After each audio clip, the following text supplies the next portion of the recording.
Gen Zs protest कर रहा है। देश की जनता जाग रही है।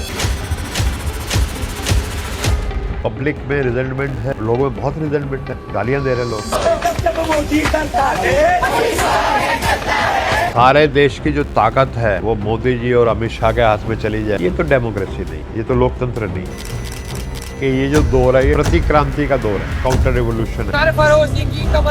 अब हमारे बच्चे हैं। इलेक्शन कमीशन, सुप्रीम कोर्ट, ये सब बिल्कुल पक्षपाती हो चुके हैं। इनके पाप का घड़ा भर चुके हैं। जब किसी का पाप का घड़ा भर जाता है तो फिर वो घड़ा फूटता है। जनता की जो शक्ति होती है वो शासकों की शक्ति से हमेशा ज्यादा पावरफुल होती है। कौन अमित शाह, कौन मोदी भाई? लोग आते हैं, लोग जाते हैं, देश यहाँ है, यही रहेगा। ये सब के सब कठपुतलियां। इवन प्रधानमंत्री और मंत्री भी कठपुतली होते हैं। ऐसा मीडिया तो पुतिन को भी नहीं मिलता होगा रशिया में, किम जोंग को भी इतना बढ़िया मीडिया नहीं मिलता होगा नॉर्थ कोरिया में जो मोदी जी को मिल रहा है। प्रधानमंत्री मोदी, प्राइम मिनिस्टर नरेंद्र मोदी, प्रधानमंत्री मोदी। आप वाकई थकते क्यों नहीं है? संघ क्या है? एक मनोवादी संगठन। ये हिंदू संगठन कहना मिसनोमर है। ये एक मनोवादी संगठन है, सवर्णों का संगठन है। मानने से आपका लाभ है, न मानने से आपका नुकसान। पिछले 100 साल में कितने उसमें दलित सर संचालक बने, कितने ओबीसी बने, मेरे को बताएं। दलित हो सकेगा, हो सकते बदला नहीं है। अब भारत 1947 से पहले एक सुई तक नहीं बनती थी। नेहरू जी आए, उन्होंने प्लानिंग कमीशन में काम किया और सारा इधर से भारत का डेवलप किया। हम जैसे गांव में भैंस चराते थे वो MBBS डॉक्टर बन गए। आगे बढ़ने का हम जैसे लोगों को मौका मिला। मनोवादी व्यवस्था होती, मैं आज भी गांव में तालाब के किनारे बैठ करके भैंस चरा रहा होता, मैं डॉक्टर थोड़ी बनते या इस AICC के हेडक्वार्टर तक नहीं पहुंच सकता था। बिल्कुल। राहुल गांधी को आप एक फरिश्ते के रूप में देखते हैं? ऐसा इंसान मैंने नहीं देखा। नफरत के बाजार में मोहब्बत की दुकान खोल रहा हूँ। नमस्ते दोस्तों, स्वागत है आपका राउंड टेबल के एक और ख़ास एपिसोड में। मैं हूं आपकी होस्ट रितिका और मेरे को होस्ट हैं शशांक समीर। हमारे साथ आज जुड़े हैं एक बहुत ही ख़ास मेहमान, कांग्रेस पार्टी के OBC डिपार्टमेंट के चेयरमैन डॉक्टर अनिल जैहिंद। स्वागत है आपका डॉक्टर अनिल जैहिंद। बहुत शुक्रिया कि आप हमारे प्लेटफॉर्म पर आए हैं। जी जी, it's always a honour to be on your platform. Thank you sir. आपने OBC के मुद्दों को देश भर में उठाया है। देश में एक और व्यक्ति है जो खुद को OBC कहते हैं। इनफैक्ट वो सबसे बड़ा OBC खुद को कहते हैं। 2014 में जब मोदी सरकार आई थी तो अपने भाषणों में वो प्रचार करते थे कि मैं OBC समाज का रिप्रेजेंटेटिव हूँ। लेकिन अगर हम 12 साल का कार्यकाल देखते हैं मोदी सरकार का, तो क्या आपको लगता है कि कोई भी काम ऐसा है जो मोदी सरकार ने OBC समाज के हित में किया हो? देखिए, ऐसा है कि नरेंद्र मोदी जिस जाति से आते हैं वो OBC की श्रेणी में आती है और मोदी जी हर चीज़ का राजनीतिक लाभ उठाने का प्रयास करते हैं। ठीक है, तो उन्होंने जब 2014 में चुनाव लड़ रहे थे तो अपने आप को OBC घोषित किया कि मैं OBC और मेरे को समर्थन दिया जाए। और OBC के लोग जो हैं बड़े भावुक और जज्बाती होते हैं, उन्होंने उनको समर्थन दिया भी, भरपूर समर्थन दिया।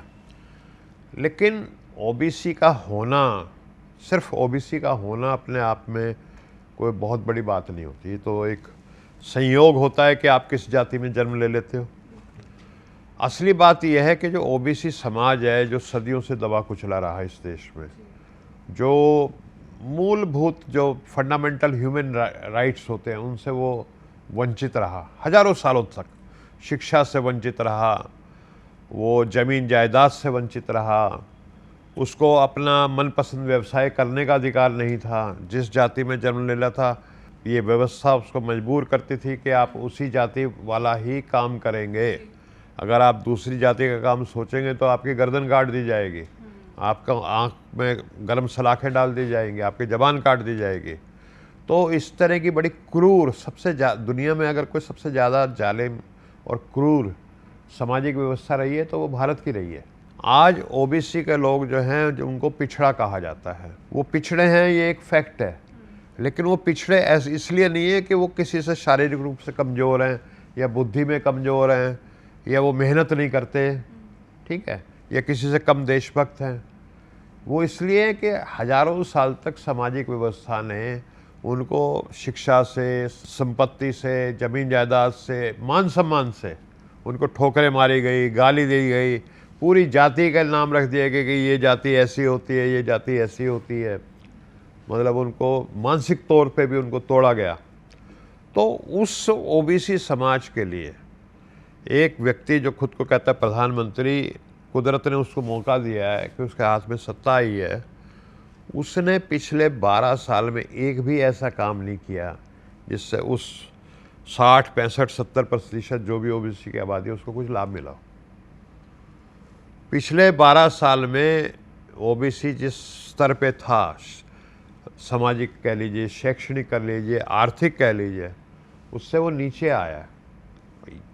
तो कहने को तो मोदी जी ओबीसी को खुद को कहते हैं, लेकिन काम किसके लिए करते हैं? ये अदानी अंबानी के लिए काम करते हैं या ये आरएसएस के लिए काम करते हैं। और आरएसएस मनुवादी व्यवस्था में विश्वास करती है। आप अपने भाषण में हमेशा कहते हैं कि ओबीसी के मुखौटे दे करके आरएसएस इस देश पे सत्ता पे काबिज है। जैसे आपने कुछ ओबीसी मुख्यमंत्रियों का नाम लिया था, नायब सिंह सैनी हो गए, मोहन यादव हो गए। तो आप कहना चाहते हैं कि इन सब मुख्यमंत्रियों का चेहरा देकर एक तरीके से रूल कर रही है, लेकिन देश के संसाधन और सत्ता पे कब्जा है वो अडानी अंबानी जैसे बड़े बड़े उद्योगपतियों को दे रखा है। ये जो प्रोपोर्शनल या रिप्रेजेंटेशनल राजनीति के नाम पे सिंबॉलिक चेहरे दे दिए जाते हैं और ओबीसी के जो मुद्दे हैं उससे फिर दूर रखा जाता है ओबीसी समाज को। ऐसा है, इसको ना पूरी सामाजिक व्यवस्था जो भारत में रही वो पूरी दुनिया से अलग रही। ठीक है, दुनिया में मास्टर एंड स्लेव तो होते रहे, लेकिन यहाँ पे एक अलग किस्म की जो सामाजिक व्यवस्था रही, जो मनुवादी व्यवस्था जिसको हम बोलते हैं, उसमें 90% आबादी को फंडामेंटल राइट से हजारों साल तक दूर रखा गया। अब ये जो मनुवादी व्यवस्था है ये पहले भी थी और कमोबेश आज भी है, खत्म नहीं हुई है। बाबा साहब का संविधान लागू है तो एक होता है ना, कानूनी रूप से एक होती है वास्तविक रूप से, डी ज्योर और डी फैक्टो। डी ज्योर तो भारत में बाबा साहब का कानून जो हमारा इंडियन कॉन्स्टिट्यूशन है वो चल रहा है, लेकिन डी फैक्टो वास्तविकता में जमीन पे अगर आप जाते हैं तो आज भी कमोबेश मनुवादी व्यवस्था है। तो मनुवादी व्यवस्था क्या होती है कि सारा का सारा जो पावर स्ट्रक्चर है, जो शक्ति है, वो चंद मुट्ठी भर लोगों के हाथों में आ जानी चाहिए। यही है मनुवादी व्यवस्था। और वो इनहेरिट करते हैं जन्मजात, हाँ, जन्म से, क्योंकि मैंने इस जाति में जन्म लिया, तो पीढ़ी दर पीढ़ी वो उस चीज को इनहेरिट करते हैं, उस शक्ति को। तो आज भी अगर आप पावर स्ट्रक्चर भारतवर्ष का देखेंगे तो वो उन्हीं 2-4 जातियों के पास है, उन्हीं की मुट्ठी में कैद है पावर स्ट्रक्चर, जो सदियों से जिनके हाथ में एक कैद थी ये शक्ति। ठीक है, तो पावर स्ट्रक्चर क्या है? पावर स्ट्रक्चर ये है कि कोई मान लीजिए थानेदार बन गया तो उसके हाथ में पावर नहीं आ रही। ये आम लोगों का वहम रहता है कि ये एसपी बन गया, इसके हाथ में बहुत पावर आ गई, ये आईएएस बन गया। ये सब के सब कठपुतलियाँ हैं। इवन प्रधानमंत्री और मंत्री भी कठपुतली होते हैं, पावर कहीं और है। जैसे वो एक कहता है ना डीप स्टेट, तो डीप स्टेट पावर को कंट्रोल करती है। और इंडिया में जो डीप स्टेट है वो मनुवादी है, मनुवादी डीप स्टेट है इंडिया में। तो आप देखिए, मैं मुख्यतः जैसे सुप्रीम कोर्ट है, वो पावर स्ट्रक्चर का एक स्तंभ है। और सुप्रीम कोर्ट में ओबीसी, दलित, आदिवासी नदारत है। ओबीसी की 2/3 आबादी है। ठीक है, 2/3 सुप्रीम कोर्ट के जज होने चाहिए थे। तो आज से आज़ादी से लेकर के आज तक मान लो 500-700 सुप्रीम कोर्ट में जज बने हैं, तो उनमें से 400-500 ओबीसी होने चाहिए थे। मैं समझता हूँ 10 भी नहीं बने आज तक। बड़े बड़े समाज ऐसे, मैं जाता हूँ ओबीसी के बड़े बड़े जिनकी 10% आबादी है देश में, 5% आबादी, मैं उनसे पूछता हूँ भाई आपका कोई आज तक बना है सुप्रीम कोर्ट में जज? नहीं बना है, नहीं बना। ठीक है, मैं खुद जिस समाज से, जिस जाति से आता हूँ, ठीक है, उसमें बहुत बड़ी संख्या में इस देश में आज तक एक जज नहीं बना सुप्रीम कोर्ट का। तो सुप्रीम कोर्ट एक स्तंभ हो गया पावर स्ट्रक्चर का। ऐसी जो फॉर्चून 500 कंपनी है, जो धन दौलत है इस देश की, असली पैसा तो अदानी अंबानी और ये जो 500 फॉर्चून कंपनी है इनके पास है। ठीक है, उनमें आप बता दीजिए मेरे को 500 फॉर्चून कंपनी में 5 ओबीसी बता दीजिए मुझे, जिनकी आबादी इस देश की 2/3 है। 300 होने चाहिए थे, 400 होने चाहिए थे उसमें। मैं कहता हूँ आप 4 बता दीजिए। ठीक है, ऐसे जो राहुल जी जिक्र करते हैं मंत्रालयों के जो सेक्रेटरी होते हैं 90, उनमें बता दीजिए कितने हैं? 3, 90 में 3। और वो 3 भी ऐसे मंत्रालय में हैं जो बिल्कुल महत्वहीन है, जहाँ पावर है ही नहीं।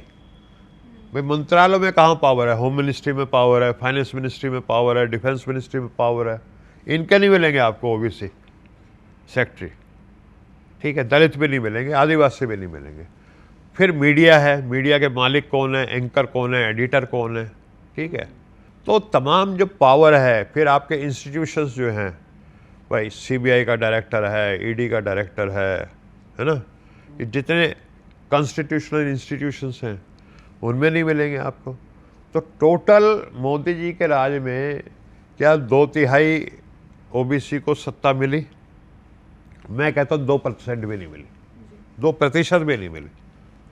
तो ये है। तो मोदी जी आए, अब जब अंग्रेज होते थे वो भी इंडियंस को बना देते थे, भाई आप ये बन गए, आप वो बन गए, लेकिन वो काम तो अंग्रेज़ों के लिए करते थे वो।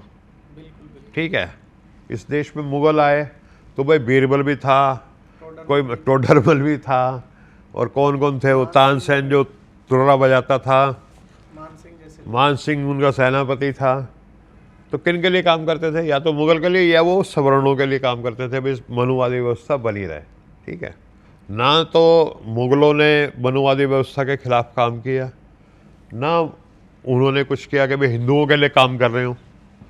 उन्होंने भी अपने जो मनुवादी व्यवस्था कायम रखने के लिए अपना ऐशो आराम, अपनी पावर स्ट्रक्चर पे कब्जा रखने वाला काम किया। सर 80 साल आज़ादी के हो गए हमारे देश के, और जैसा आप कह रहे थे कि पिछड़ा, आप एक टर्म यूज़ करते हैं, पछाड़े गया हुआ समाज है ये। मतलब 2000 साल का गुलामी भी झेला है, और उसके बाद भी आज सत्ता के जो स्रोत हैं, जिसमें आप पावर स्ट्रक्चर की बार बार बात कर रहे थे, तो उसमें पिछड़ा और पछाड़े गए में आप क्या फ़र्क देखते हैं? जी जी जी बिल्कुल ठीक है। मैं ना ये जो शब्द है बैकवर्ड क्लासेस में, इसको मतलब ये मिसनोवर है, हाँ, इसका गलत अर्थ जाता है। ये बैकवर्डाइज्ड लोग हैं, ये पिछाड़े हुए लोग हैं। ये ऐसा नहीं है कि कोई दौड़ हो गई और ये किसी से कम थे इसलिए पीछे रह गए। इनको हजारों साल तक, जैसा मैंने पहले भी जिक्र किया, मूलभूत जो अधिकार होते हैं मानवीय, जैसे कोई काम करता है तो आज नॉर्मल है, उसको सैलरी मिलती है महीने की। ठीक है। ये जो ओबीसी थे या दलित थे, ये जब खेत पे काम करते थे या कहीं और काम करते थे, इनको कोई सैलरी नहीं मिलती थी। जैसे पशुओं को चारा डाल दिया जाता है, ऐसे इनको सूखी रोटी दे दी जाती थी ताकि ये जिंदा रहें, कल फिर खेत पे काम कर सकें। जिंदा नहीं रहेंगे तो कल काम नहीं कर पाएंगे। उसमें भी पेट भर के नहीं। हाँ, पेट भर के नहीं। तो इनको मनमर्जी से शिक्षा नहीं लेने दी जाती थी। 2 रुपये इनको नहीं दिए जाते साल में भी, चलो 2 रुपये आप रख लो। तो पैसे नहीं होते थे तो ये संपत्ति भी नहीं खरीद सकते थे, धन दौलत नहीं बना सकते थे हजारों साल तक। अब वो लोग जो आरक्षण के खिलाफ काम बोलते हैं, मैं ये कहता हूँ भाई, जिस परिस्थिति से ये ओबीसी और दलित भाई हमारे पीढ़ी दर पीढ़ी 3000 साल तक रहे हैं, आप, मैं कहता हूँ 3000 नहीं, सिर्फ 300 साल तक उस परिस्थिति में रहो और फिर आ जाओ बराबर का कंपटीशन करने, मान लेंगे, आरक्षण खत्म कर देंगे। नहीं कर सकते। जब किसी भी समाज को 3000 साल तक आप वंचित रखोगे, फिर कहोगे आप आरक्षण। और मैं तो कहता हूँ आरक्षण सिर्फ ये नहीं कि सरकारी नौकरियों में, और ये तो ये भी शासन और प्रशासन में भागीदारी की बात है।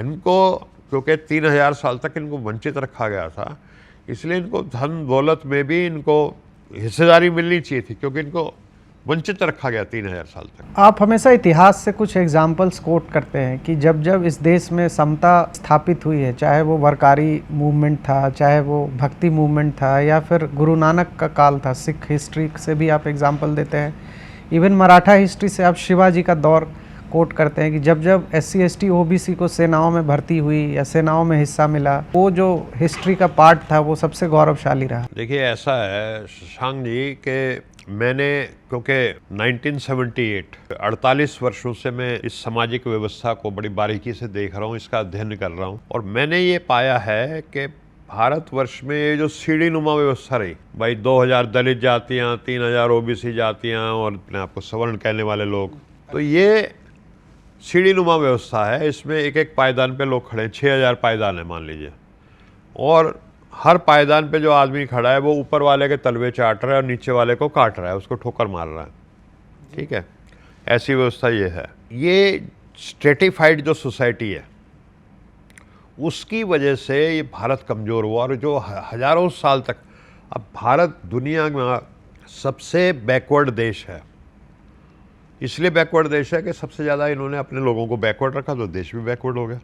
सबसे ज़्यादा लंबी गुलामी का इतिहास अगर किसी देश का दुनिया में उठा करके देख लो तो इंडिया का है। सबसे ज़्यादा कंगाली का, भुखमरी का, अकाल कहाँ पड़ते थे? भारत में पड़ते थे। तो ये सारी की सारी जो बीमारियां थी उसके पीछे बीमारी एक है, ये सिम्टम्स हैं। वो बीमारी ये है कि यहाँ पे जो सामाजिक व्यवस्था रही वो गैर बराबरी वाली थी, असमानता वाली, विषमता वाली, स्ट्रेटिफाइड सोसाइटी रही, ऊंच नीच वाली, जन्म के आधार पे, कर्म के आधार पे या मेरिट के आधार पे नहीं। और ये जो आरक्षण का विरोध करते हैं, ये वो लोग विरोध कर रहे हैं जिन्होंने 3000 साल तक 100% आरक्षण भोगा है। हर चीज पे 100% आरक्षण था, धन दौलत पे 100% आरक्षण, संपत्ति पे, जमीन जायदाद पे 100% आरक्षण, राज करेंगे तो हम ही करेंगे, इस पे 100% आरक्षण। ठीक है, बड़े बड़े सेनापति बनेंगे, बड़े बड़े प्रशासनिक अधिकारी बनेंगे तो वो भी हम ही बनेंगे। 100% आरक्षण लेकर के ये लोग यहाँ तक पहुंचे जो आज कहते हैं हम अगड़े हैं, 3000 साल तक। और अब ये समता का जो संविधान शुरू हुआ है, अब भारत 1947 से पहले एक सुई तक नहीं बनती थी। नेहरू जी आए, उन्होंने प्लानिंग कमीशन में काम किया और सारा इंफ्रास्ट्रक्चर भारत का डेवलप किया। हम जैसे जो गांव में भैंस चराते थे वो MBBS डॉक्टर बन गए। इस तरह के मेडिकल कॉलेज 15 रुपये महीना फीस वाले खोले। ठीक है, आगे बढ़ने का हम जैसे लोगों को मौका मिला। मनुवादी व्यवस्था होती तो मैं आज भी गांव में किसी अपना जोहड़ क्या बोलते तालाब के किनारे बैठ करके भैंस चरा रहा होता। मैं डॉक्टर थोड़ी बनता है या इस क्या कहते हैं AICC के हेडक्वार्टर तक नहीं पहुंच सकता था मैं। ये जो समता की जो आपने बात की, जो मैंने पूरा समाजों का अध्ययन पूरे विश्व का, इंडिया का ही नहीं किया, मैंने ये देखा कि पूरी दुनिया में जिस जिस देश में समता आई है वो देश जो है वो उसने प्रगति की है, वो शक्तिशाली बना है, वो समृद्ध बना है, संपन्न बना है। ठीक है, अब मैं आपको उदाहरण देता हूँ। इंडिया के अगर मैं उदाहरण दूँ तो भारतवर्ष में कब समता थी? जब महात्मा बुद्ध का जो काल था, ठीक है, अशोका, चंद्रगुप्त, उस समय भारत दुनिया का सबसे शक्तिशाली देश था। सिकंदर भी आया तो पिट के चला गया, समृद्ध था, संपन्न था, ठीक है, खुशहाली थी। उसके बाद जातीय व्यवस्था हावी हो गई, बुद्ध को ख़त्म कर दिया गया। ठीक है, उसके बाद देश पिटना शुरू हो गया, लात खाना शुरू हो गया। जो आता 2000 घोड़ों पे आता, क्योंकि ये बटा हुआ समाज था, ऊंच नीच वाला समाज था। ठीक है, जो 2000 घोड़ों में बैठ के आ गया वो पीटता चला गया और सब उसके आगे नतमस्तक होते चले गए। और फिर सबसे ज़्यादा कंगाली, भूखमरी, अकाल, अशिक्षा, पीछे चला गया। एक आविष्कार नहीं किया इंडिया ने आज तक। तो वो सारा का सारा उसके पीछे जो हमारी जो जातिवादी व्यवस्था रही, मनुवादी व्यवस्था रही, वो उसका कारण है। अब मैं जो बताता हूँ इंडिया का ही उदाहरण अगर आपको दूँ तो वारकरी आंदोलन चला महाराष्ट्र के इलाके में, भक्ति आंदोलन एक, उसमें कहा भी सब बराबर है, इंसान इंसान बराबर है। और वो एक भावना पैदा हुई वहाँ समाज में। जो वो समता की भावना वहाँ पैदा हुई तो वहाँ पे इलाके में एक सामाजिक शक्ति का विस्फोट हुआ और उस विस्फोट से छत्रपति शिवाजी महाराज जैसे व्यक्ति निकला जिसने मराठा साम्राज्य कायम किया जो दिल्ली तक पहुँच गया था। ठीक है, ऐसे ही बाबा नानक ने सिख धर्म शुरू किया, सबको बराबर कर दिया। गुरु गोविंद सिंह ने जो 5 प्यारे बनाए, जो 5 थे उसमें से 4 तो OBC थे, सब बराबर कर दिए। सिख में साथ बैठ के खाना खाओ, लंगर करो, गुरुद्वारे में सब बराबर हैं।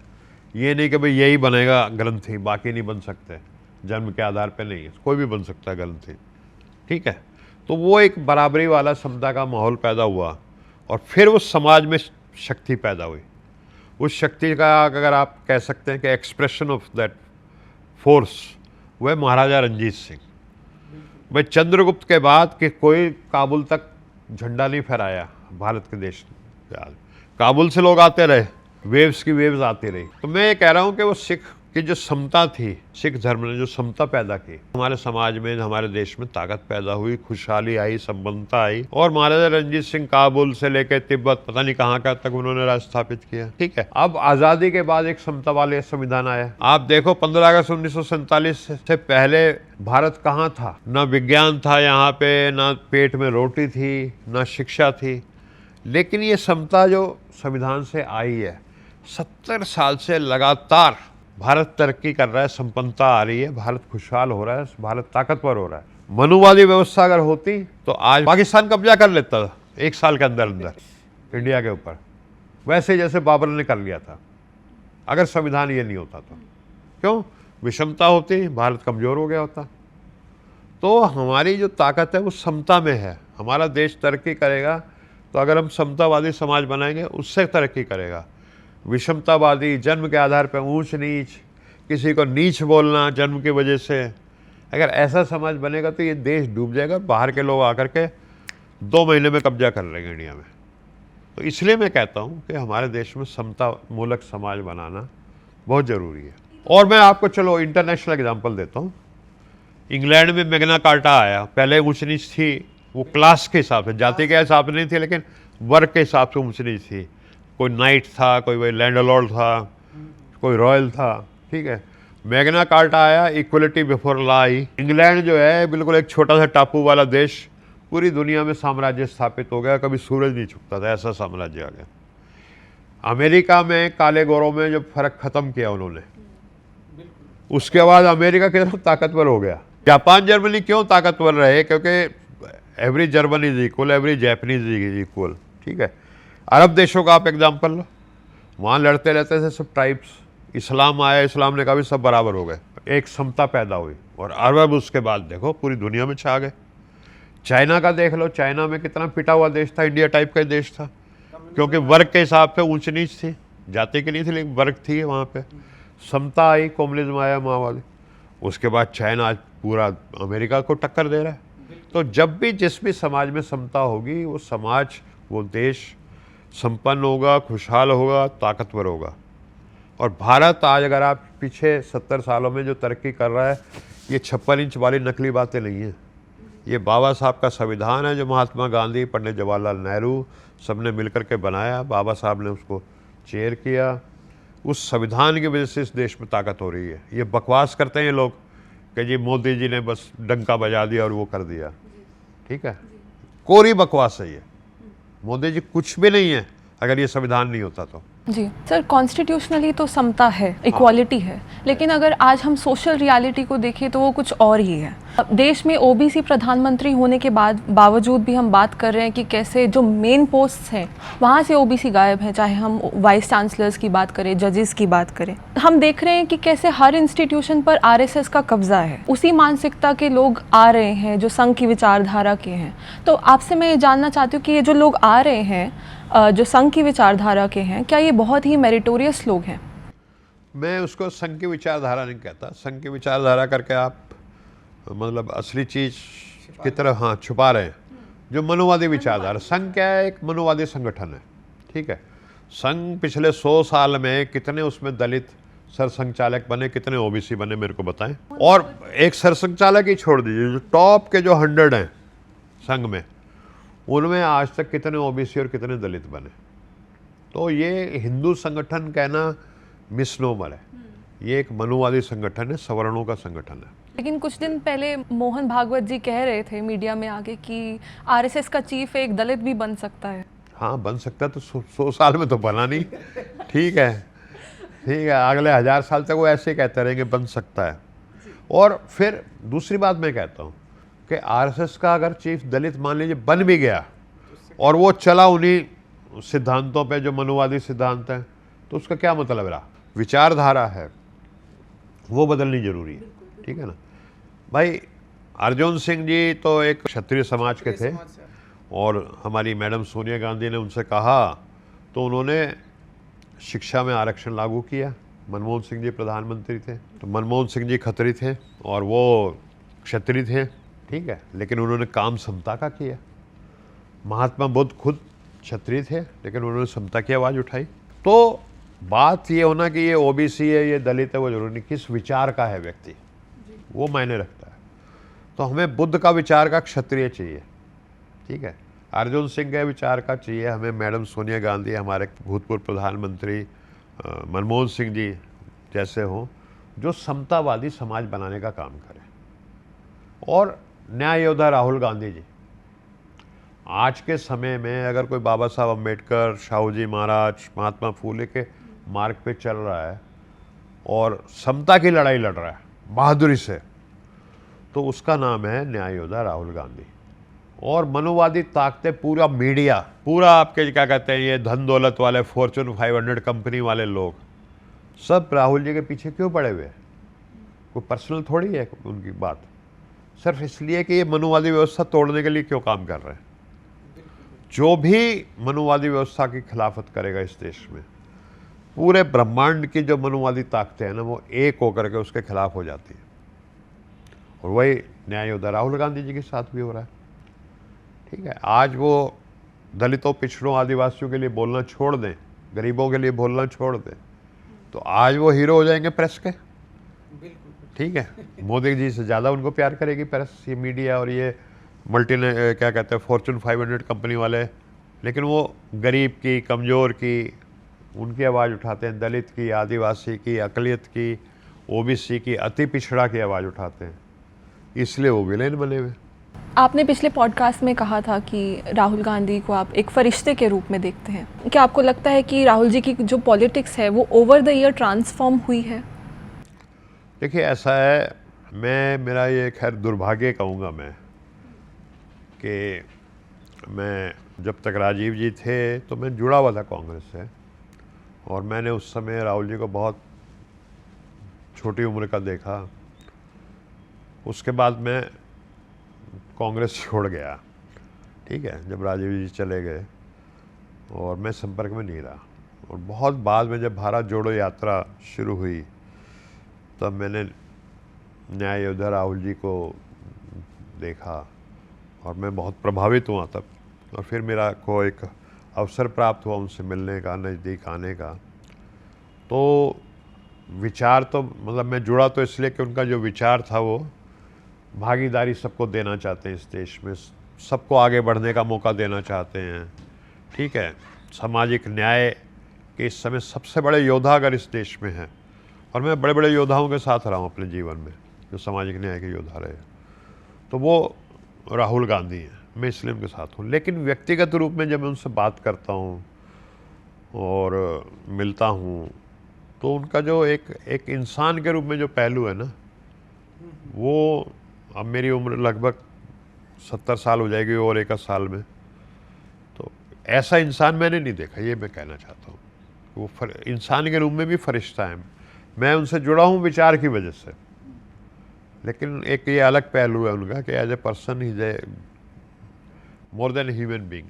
जैसा कि आप राहुल गांधी के बारे में क्लेम कर रहे हैं कि एज ए ह्यूमन बीइंग वो फरिश्ता जैसे हैं, या मतलब बहुत अच्छे इंसान हैं, लेकिन जब हम पॉलिटिक्स के बेसिस पे उनको जज करेंगे तो आपको लगता है कि जो बातें आज वो करते हैं कि कास्ट सेंसस होना चाहिए, 90% लोगों को जो भागीदारी से पीछे रह गए हैं उनको भागीदारी मिलनी चाहिए, तो आपको लगता है कि अगर वो प्रधानमंत्री बनेंगे तो ये सारे जो आप जो बोल रहे हैं वो पूरा करेंगे, वो वादे सारे पूरे करेंगे? तो ऐसा है, मोदी जी और न्याय योद्धा राहुल गांधी में यही फ़र्क है।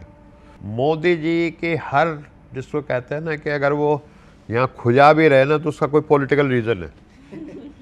ठीक है, वो कौन सा कुर्ता डाल के जा रहे हैं, कौन सा पगड़ी बांध कर जा रहे हैं, ठीक है, कौन सी शॉल ओढ़ के जा रहे हैं, उनकी हर चीज़ के पीछे राजनीति है। वो क्या खा रहे हैं, क्या बोल रहे हैं। न्याय योद्धा राहुल गांधी जी जो दिल से, आत्मा से महसूस करते हैं इस देश के लिए और इंसानियत के लिए अच्छा है, वो काम करते हैं। ये उनकी आत्मा की आवाज़ है कि इस देश में समता हो, सबको आगे बढ़ने का मौका मिलो। वो गरीब EWS की भी बात उतनी शिद्दत से करते हैं, अति पिछड़ा जो लैंडलेस OBC ज़्यादा शब्द इस्तेमाल करते हैं वो उनकी बात भी करते हैं। OBC, दलित, अक़लियत, सबका वो जहाँ भी अन्याय होता है वो तिलमिला जाते हैं, अन्याय नहीं बर्दाश्त कर पाते। तो जिसके साथ भी अन्याय होगा राहुल गांधी उसके साथ जाके खड़ा हो जाएगा, इसलिए उनको न्याय योद्धा बोलते हैं।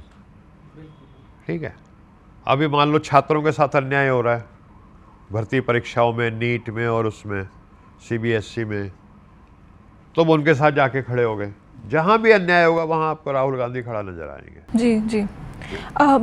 राहुल जी ने फेमसली पार्लियामेंट में कहा था कि इस देश को जो है 4 गुजराती मिलकर चला रहे हैं।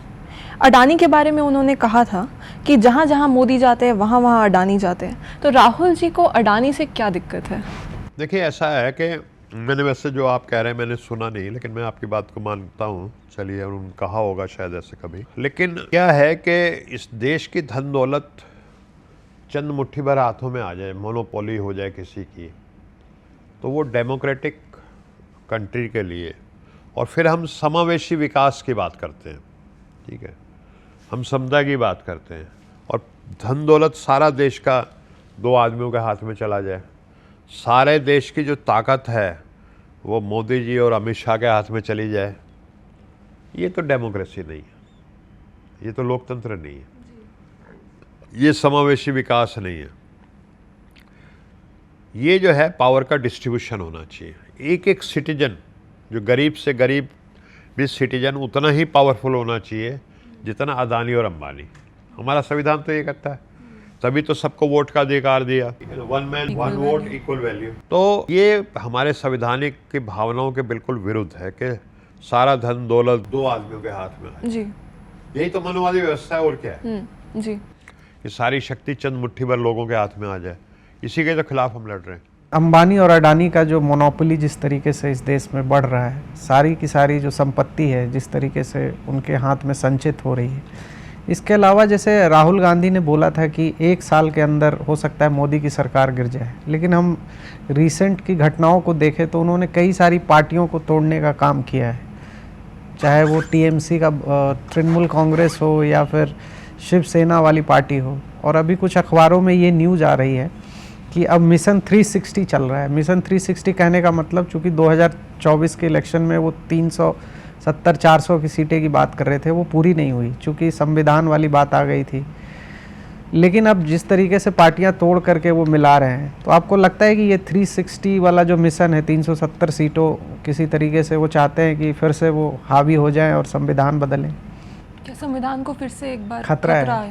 देखिए, ऐसा है कि मोदी जी बहुत भोले हैं, उन्होंने लगता है इतिहास नहीं पढ़ा या राजनीति शास्त्र पढ़ा नहीं है, उन्होंने संघ की शाखाएं अटेंड की हैं सिर्फ। एंटायर पॉलिटिकल साइंस, ठीक है, एंटायर पॉलिटिकल साइंस में एमए कर लिया, ठीक है। एंटायर पॉलिटिकल साइंस छोड़िए, जो 10वीं क्लास की भी पॉलिटिकल साइंस पढ़ लेता है ना, तो राजनीति शास्त्र का एक नियम है कि power of the people is always greater than people in power. यानी जो शक्ति होती है वो जनशक्ति होती है, यानी जनता की जो शक्ति होती है वो शासकों की शक्ति से हमेशा ज़्यादा पावरफुल होती है, ज़्यादा ताकतवर होती है, ज़्यादा शक्तिशाली होती है, ठीक है। तो ये एमपीज खरीद सकते हैं, ये जनता को नहीं खरीद सकते।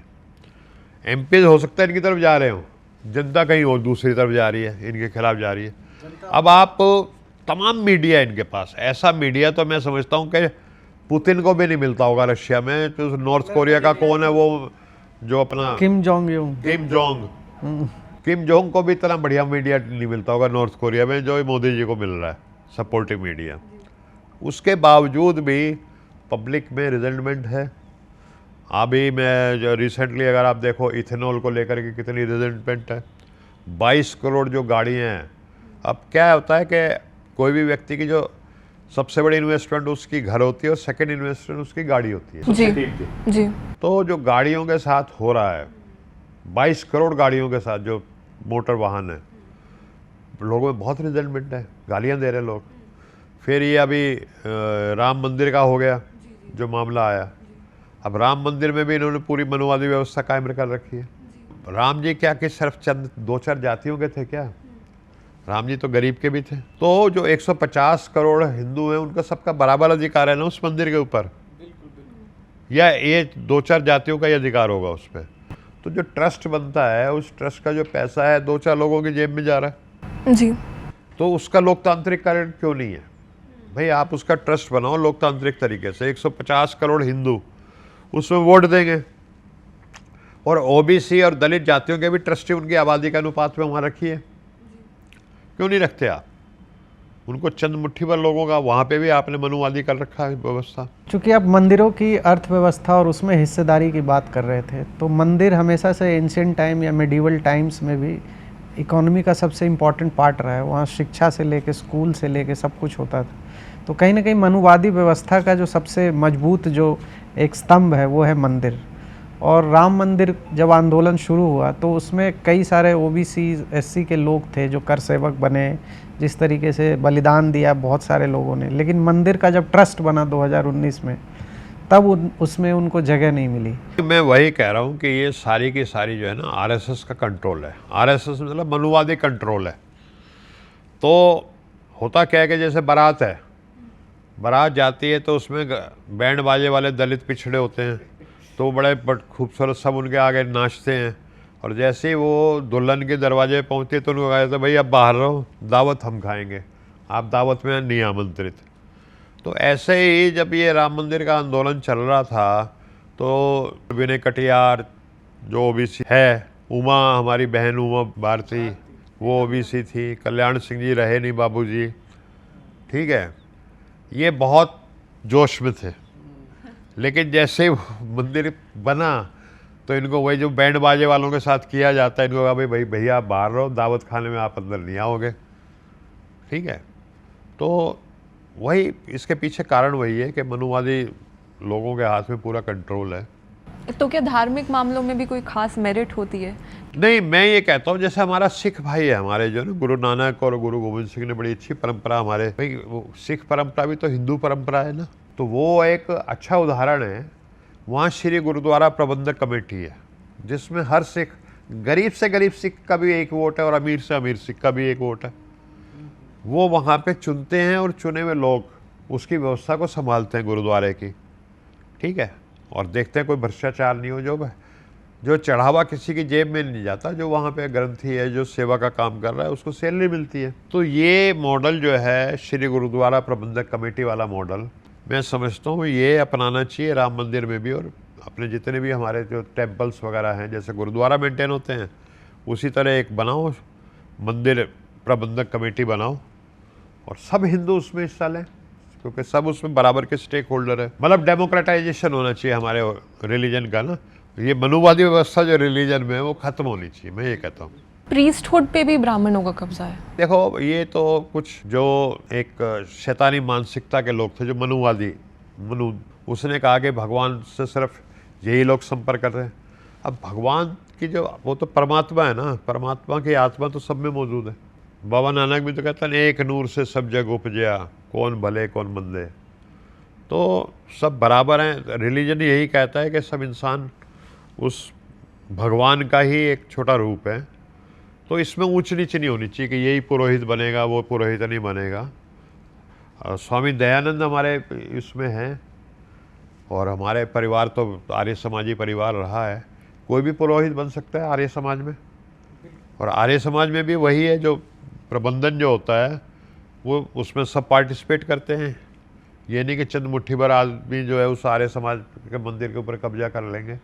वहाँ आपको जान के हैरान होंगे कि महिला भी हवन कर सकती है, वो भी पुरोहित बन सकती है आर्य समाज में। तो वो एक स्वामी दयानंद का एक अच्छा उन्होंने किया था काम। यहाँ तो एक ओबीसी या दलित कथावाचक भी नहीं बन सकते। हाँ, हमारे देखो बहुत महापुरुष ऐसे हुए हैं जो हिंदू धर्म की कुरीतियों और गलत परंपराओं के खिलाफ जो लड़े हैं, ठीक है। स्वामी दयानंद को सीसा पीस करके दूध में मिला करके दे दिया गया, क्योंकि वो इस मनुवादी व्यवस्था के खिलाफ लड़े वो, ठीक है।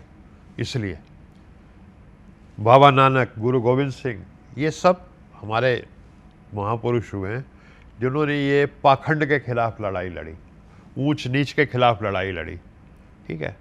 आज मैं अगर बोल रहा हूँ तो कहीं ना कहीं भाई फूले शाहू अम्बेडकर का मेरे पर असर है, कहीं ना कहीं स्वामी दयानंद का भी असर है, क्योंकि हमने बचपन से आर्य समाज का वो वातावरण देखा है। सर, आप महापुरुषों की बात कर रहे थे, तो जब से आप ओबीसी के चेयरमैन के रूप में आपने पदभार संभाला है, आपका मेरे ख्याल से कार्यकाल 1 साल से ऊपर का होने वाला है, तो तब से आप ओबीसी के जो आइकन्स हैं, जो एक तरीके से धुंधले पड़ गए थे या उनको मतलब मेन स्ट्रीम में जगह नहीं मिल रही थी, उसकी जयंतियाँ या उससे जुड़े हुए टॉक्स या सेमिनार्स आप रेगुलर बेसिस पे एक तरीके से आयोजित कर रहे हैं ओबीसी कांग्रेस के मंच के थ्रू।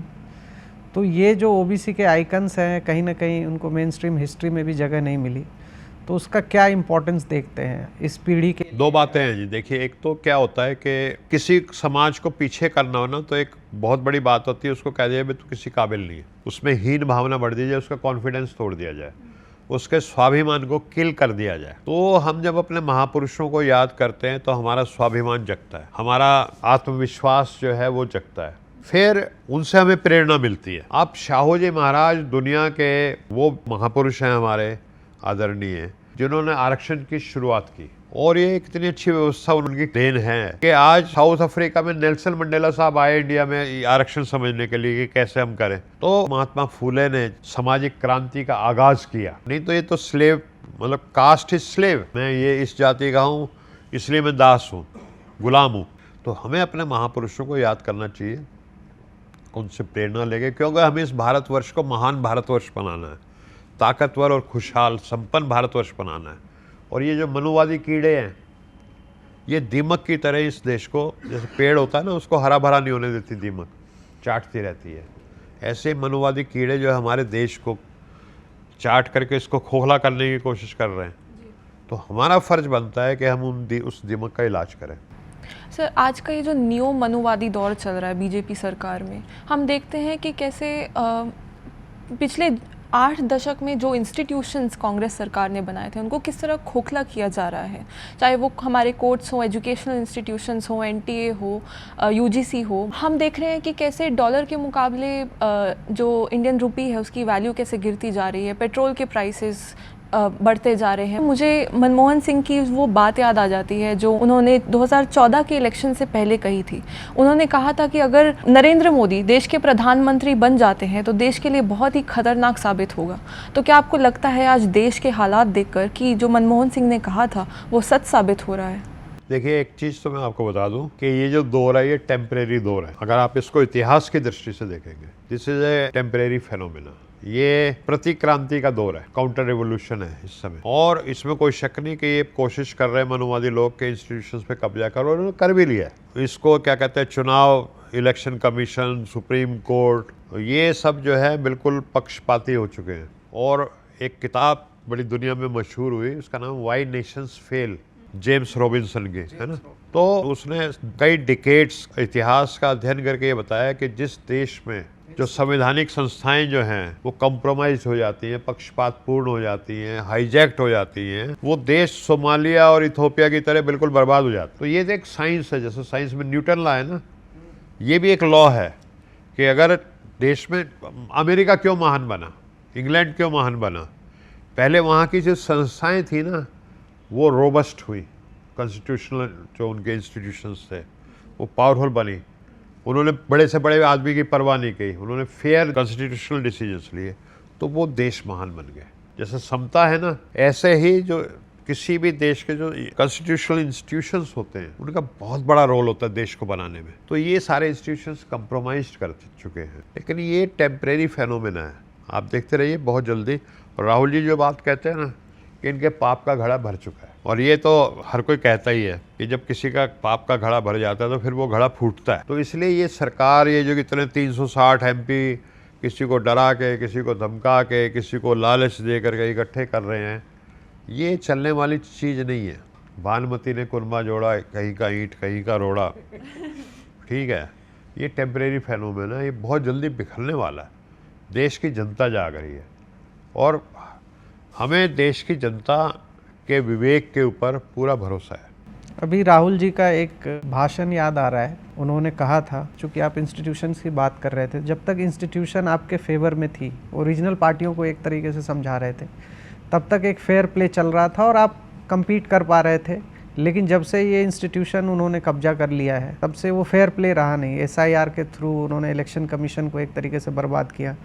सो बेसिकली वो कहना चाह रहे थे कि अब जनता ही जो है रेजिस्टेंस है, और जिस तरीके से आप भी कह रहे हैं कि जनता ही रेजिस्टेंस है और जनता एक तरीके से जाग रही है। देखिए ऐसा है कि जब महाराष्ट्र के रिजल्ट्स आए, फिर हरियाणा के आए, तो कांग्रेस पार्टी ने तब सवाल उठाए। तो इंडिया अलायंस के जैसे वो ममता बनर्जी थी या अरविंद केजरीवाल, वो उन्होंने उस चीज़ को ज़्यादा महत्व नहीं दिया। लेकिन जब उनके साथ खुद के साथ बन गई तो उनको रियलाइज़ हुआ, ठीक है। आप पूरे देश में सबको रियलाइज़ कर रहे हैं कि भाई ये फेयर प्ले और जो लेवल प्लेइंग फील्ड, वो चीज़ ख़त्म हो चुकी है।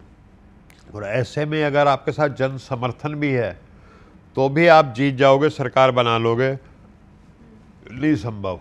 तो 50 तरीके से इलेक्शंस को रिक किया जाता है, जो वोटर लिस्ट बनने से ले करके, फिर EVM मशीन, फिर कंडक्ट, फिर वोटर वहाँ तक पहुँचे ना पहुँचे। एक वोटर यहाँ रहता है, 70 साल की उम्र है, उसका 5 किलोमीटर दूर पोलिंग बूथ डाल दिया जाता है। मतलब 1000 तरीके हैं इनके पास, जैसे वो होता ना क्या चाइनीज़ फेनोमेना है। लेकिन आपने जो बात एक तो जेन जी की, मैं वही बात जुड़ी हुई है कि power of the people is always greater than people in power. तो जैन जी और जगह अब लोग बाग जागने शुरू हुआ। ममता बनर्जी का भी होश ठिकाने लग गए हैं और भाई अलग अलग जगह से आवाज़ें आनी शुरू हो चुकी हैं और ये लोग सब जुड़ेंगे। और राहुल जी का एक बहुत बड़ा कार्यक्रम छात्रों की गूंज लेकर के, छात्रों के बीच में जो छात्रों के साथ नाइंसाफ़ी और अन्याय हो रहा है उसको लेकर के वो छात्रों के बीच में जाने का उनके प्रोग्राम बन रहे हैं। तो ये सब एक होंगे, जनता जागेगी और हमें देश के नौजवान जो हैं उनके विवेक पे बहुत ज़्यादा भरोसा है। ये आने वाला देश उन्हीं का देश है। देश सर, आप ओबीसी कांग्रेस के चेयरमैन हैं और आप ओबीसी सेंट्रिक मुद्दों पे काफ़ी मुखर रहते हैं। तो जब मैंने रिसर्च किया तो देश में बहुत सारे ऐसे स्टेट्स हैं जहाँ पे ओबीसी का रिजर्वेशन अभी भी 27% नहीं है, चाहे वो मध्य प्रदेश हो, चाहे बंगाल हो और भी जगह। तो कहने का मतलब कुछ स्टेट्स में ओबीसी के मुख्यमंत्री भी हैं, जिसकी बात कर रहे थे मोहन यादव से लेके नायब सिंह सैनी से लेके कई सारे हैं। तो इस देश में ओबीसी के जो तमाम मुद्दे हैं उसका निराकरण अगर कांग्रेस आती है तो कैसे करेगी? देखिए, ऐसा है कि जो भी संविधान में लिखा है और जो भी संविधान अधिकार हैं वो ओबीसी को मिलेंगे, दलित आदिवासी को भी मिलेंगे, अकलियत को मिलेंगे, सवर्ण को भी मिलेंगे, सबको मिलेंगे। हर सिटीजन का अधिकार है उसमें। और राहुल जी ने जैसे जितनी आबादी उतने हक की भी बात की है, जातीय जनगणना की बात की है। तो जातीय जनगणना से किसकी कितनी आबादी है ये पता लगेगा। और उसके जो 5 पहलू हैं, जो सामाजिक, आर्थिक, शैक्षणिक, उसका नौकरियों में भागीदारी और पॉलिटिकल भागीदारी, जैसे तेलंगाना में कास्ट सेंसस हुई है, सीप, social, economic, employment, educational, political, सारी डायमेंशंस उसमें देखी गई हैं। तो ऐसे पूरे समाज का अध्ययन करके एक एक्सरे और उसका एमआरआई करके राहुल जी हर जाति को आगे कैसे बढ़ाया जाए उसका योजना बनाएंगे। ये तो उन्होंने बिल्कुल डिक्लेयर्ड चीज़ है, तो हमारी पार्टी की घोषणा है कि सबको आबादी के अनुपात में आरक्षण दिया जाएगा। और ये जो जिनकी बात आपने की, मोहन यादव एंड कंपनी, जितने ये मुखौटे हैं, ठीक है, ये क्या है कि देखो, भगत सिंह को फांसी किसने दी थी? वो इंडियन ही था जो जल्लाद था जिसने भगत सिंह को फांसी दी। अंग्रेज तो नहीं आए थे, महारानी तो नहीं आई थी ना लंदन से फांसी देनी भगत सिंह को। तो ये सब कारिंदे होते हैं। राहुल जी हमेशा जितनी आबादी उतना हक की बात करते हैं और आप भी कहते हैं कि 2/3 आबादी और 2/3 हक। मतलब आप ओबीसी के कॉन्टेक्स्ट में ये नारा देते हैं 2/3 आबादी और 2/3 हक। सो बेसिकली देश में एक तरीके से 60% से ज़्यादा आबादी ओबीसी की है, लेकिन अभी भी हम देख रहे हैं कि पॉलिटिकल रिप्रेजेंटेशन या सोशल रिप्रेजेंटेशन या इकोनॉमिक रिप्रेजेंटेशन अभी भी उस मुकाबले नहीं है। देखिए, ऐसा है, मोदी जी कहते हैं 2047 तक हम विकसित भारत कभी नहीं बन सकता। विकसित भारत अगर विकसित पिछड़ा नहीं होगा, विकसित दलित नहीं होगा। आप एक एरोप्लेन का भी एग्जाम्पल देते हैं। हाँ, वो जो है मैं उस पर आता हूँ, चलो। लेकिन जो विकसित भारत बनाना है तो पहले विकसित ओबीसी बनाना पड़ेगा, विकसित दलित आदिवासी बनाना पड़ेगा, विकसित महिला बनाने पड़ेंगे, ईडब्ल्यूएस जो है उसको आगे लाना पड़ेगा, तभी विकसित भारत बनेगा। तो ये हमारी पार्टी का डिक्लेयर जितनी आबादी उतना हक, ये हमारा ऑफिशियल नारा है। तो उसको मैं, क्योंकि मैं ओबीसी देखता हूँ तो मैं उसको ओबीसी पे अप्लाई करता हूँ। तो ओबीसी की आबादी 2/3 है, तो हम ये कहते हैं कि जितनी आबादी उतना हक, 2/3 ओबीसी, 2/3 हक। तो वही बात है। और आपने जो बात एक उठाई, क्या एरोप्लेन की, हाँ, तो ये मेरी नहीं है, ये न्याय योद्धा राहुल गांधी जी ने इलाहाबाद में एक बार हमारा संविधान सम्मेलन में भाषण दिया था। तो उन्होंने ये बहुत अच्छा उदाहरण दिया था कि एक एरोप्लेन है जिसमें 10 इंजन है, ठीक है, वो उड़ रहा है, लेकिन उसके एक इंजन में फ्यूल जा रहा है, 9 इंजन में फ्यूल ही नहीं जा रहा, तो क्या उड़ान उड़ेगा? और जब उसके 10 के 10 इंजन में जाएगा फ्यूल तो उसकी उड़ान बड़ी शानदार होगी, बहुत ऊंची होगी। तो ऐसे हमारे भारत में सिर्फ 10% लोगों को आगे बढ़ने का मौका दिया जा रहा है। उनका जो टैलेंट है उसको योगदान देने का, 90% के टैलेंट को दबाया जा रहा है, उनको आगे बढ़ने का मौका नहीं दिया जा रहा। तो जब वो 90% का भी टैलेंट भारत को बनाने में, भारत के निर्माण में लगेगा, तो ये भारत किस ऊंचाई पे पहुंचेगा, ये सिर्फ आप कल्पना कर सकते हैं। दुनिया का, जिसको कहते हैं कि सबसे उन्नत देश बनेगा भारत, जिस दिन यहाँ के 100% लोगों को आगे बढ़ने का मौका मिलेगा, फलने फूलने का, विकसित होने का मौका मिलेगा, और ये मनोवाद खत्म हो जाएगा, समतावादी समतामूलक समाज बनेगा। चलिए इसी एक्सपेक्टेशन के साथ हम इस पॉडकास्ट का अब समापन करते हैं। तो हमारे साथ जुड़े थे ओबीसी कांग्रेस के national chairman doctor Anil Jain.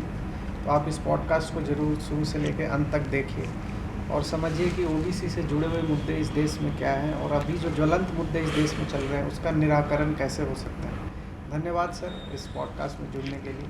धन्यवाद, आपने मुझे बुलाया, मेरी मैं विचार को करूँगा कि आपके दर्शकों तक पहुंचने का मौका मिला, उसके लिए बहुत बहुत धन्यवाद। देखिए, ये जो है नौजवान बहुत अच्छा काम कर रहे हैं और ये देश के निर्माण में अपना योगदान दे रहे हैं। तो अगर आप सच्चे देशभक्त हैं और संविधान में विश्वास करते हैं तो इस चैनल को ज़रूर सब्सक्राइब कीजिए।